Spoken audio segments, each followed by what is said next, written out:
Bismillahirrahmanirrahim. Kitab Riyadhus Shalihin karangan Imam Nawawi. Kitab Riyadhus Shalihin karangan Imam Nawawi. Qala al-Imam An-Nawawi wa nafa'nahu bihi wa bi'ulumihi fid dharain. Amin Allahumma amin. Amin. Bab tentang istighfar, yakni mohon ampun kepada Allah. Bab tentang istighfar, yakni mohon ampun kepada Allah. Hadis yang ke-6.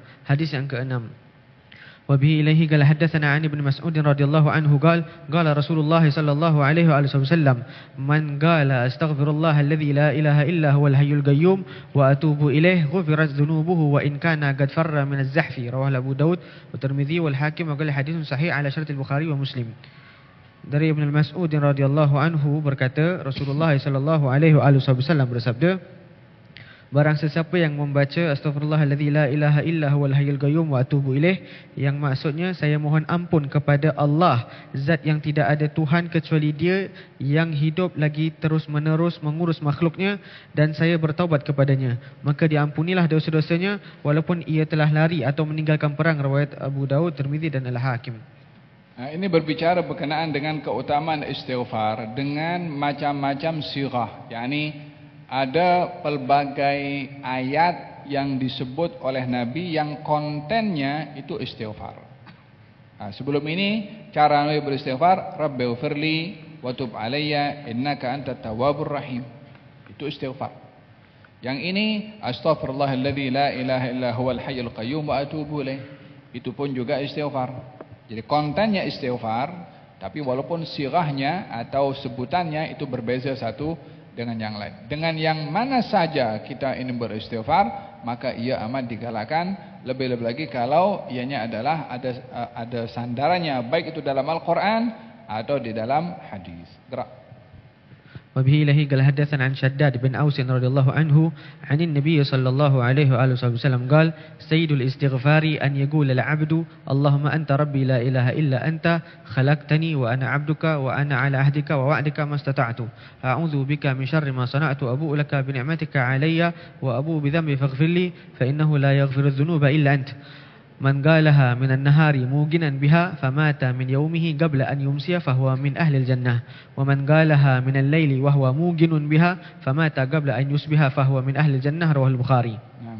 Dari Shaddad bin Aus radhiyallahu anhu, dari Nabi sallallahu alaihi wasallam bersabda, penghulu daripada istighfar iaitu bila mana seseorang membaca yang maksudnya, wahai Allah, sesungguhnya Engkau adalah Tuhan saya, tidak ada Tuhan kecuali Engkau yang telah menciptakan saya dan saya adalah hamba-Mu. Saya tidak mampu untuk melaksanakan segala ketentuan dan janji-Mu. Saya berlindung diri kepadamu dari kejahatan yang telah saya perbuat. Saya mengakui atas segala nikmat yang telah Engkau kurniakan kepada saya, dan saya juga mengakui atas segala dosa-dosa, maka ampunilah diri saya. Sesungguhnya tidak ada yang dapat mengampuni dosa kecuali Engkau. Barang siapa yang membacanya pada waktu siang dengan meyakini apa yang diucapkannya, kemudian pada siang itu juga sebelum masuk waktu petang ia meninggal dunia, maka ia tercatat sebagai ahli syurga. Dan barang siapa yang membacanya pada waktu malam hari dengan meyakini apa yang diucapkannya, kemudian ia meninggal dunia sebelum masuk waktu pagi, maka ia tercatat sebagai ahli syurga.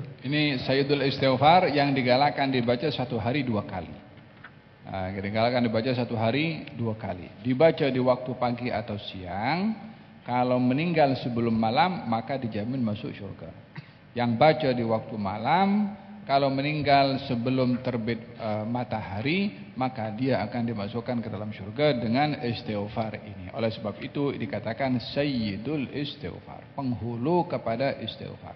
Yang lain bukan penghulu istighfar ke? Dikatakan Sayyidul Istighfar, penghulu kepada istighfar, disebabkan fadilahnya terlalu besar. Sehingga daripada istighfar-istighfar yang lain, jaminan yang jelas dari Allah Subhanahu wa taala bagi yang membacanya untuk masuk surga adalah zikir Sayyidul Istighfar, yaitu Allahumma rabbi la ilaha illa anta khalaqtani wa ana 'abduka wa ana 'ala ahdika sampai akhirnya. Itu oleh hada dianjurkan dibaca di waktu pagi dan dibaca di waktu petang. Dibaca waktu pagi untuk menjadi jaminan bila apa-apa berlaku ajal kepada kita sebelum petang. Dibaca di waktu petang adalah untuk menjadi jaminan kalau ajal datang di waktu malam. Wabihi ilahi qal hadatsan an Thauban radhiyallahu anhu. Zikir ada dalam susunan Al-Imam Abdullah bin Al-Haddad, namanya Wirdul Latif. Bila ambil dari internet itu ada namanya Wirdul Latif, baik kalau dibaca pagi dan juga petang. وبه له قال حدثنا عن ثوبان رضي الله عنه قال كان رسول الله صلى الله عليه وآله وسلم إذا انصرف من صلاته استغفر الله ثلاثا وقال اللهم أنت السلام ومنك السلام تباركت يا ذا الجلال والإكرام. قيل لأوزاعي وهو أحد رواته كيف الاستغفار قال يقول أستغفر الله رواه المسلم. Dari Thauban radhiyallahu anhu berkata Rasulullah sallallahu alaihi wasallam jika selesai solat membaca istighfar 3 kali dan membaca Allahumma antas salam wa minkas salam tabarakta ya dzal jalali wal ikram, yang maksudnya wahai Allah engkau adalah zat yang maha sejahtera dan dari engkaulah segala kesejahteraan, engkaulah yang sentiasa memberi barakah, wahai zat yang maha agung lagi maha mulia. Ditanyakan kepada Al-Auza'i di mana ia adalah salah seorang perawi hadis, bagaimana istighfar itu? Ia menjawab iaitu membaca astagfirullah, yakni saya mohon ampun kepada Allah, saya mohon ampun kepada Allah.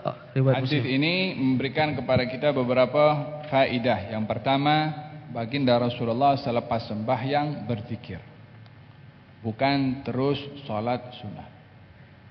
Selepas salat berzikir dulu, paling tidak istighfar, astagfirullah sebanyak 3 kali. Yang kedua, apa hikmah Rasulullah beristighfar direct setelah salam? Assalamualaikum. Astagfirullah. Beristighfar langsung sebelum zikir-zikir yang lainnya. Sebabkan oleh kerana mengharap bila ada kekurangan dalam salatnya, maka memohon ampun kepada Allah atas kekurangan yang berlaku di dalam salat. Walaupun itu tidak terjadi kepada Rasulullah SAW karena beliau orang paling sempurna dalam melakukan salat, tapi berlaku kepada kita mungkin tidak khusyuk, tidak sempurna, rukuk, i'tidal dan seterusnya, maka kita memohon ampun dengan istighfar. Jadi setelah salam zikir astagfirullah 3 kali baru Allah minta salam dan seterusnya. Galakan seseorang untuk berzikir setelah salat dan bukan bangkit meninggalkan tempat tersebut karena ia menyalahi daripada adab-adab sembahyang, yaitu beristighfar dan berzikir setelahnya. Gerak.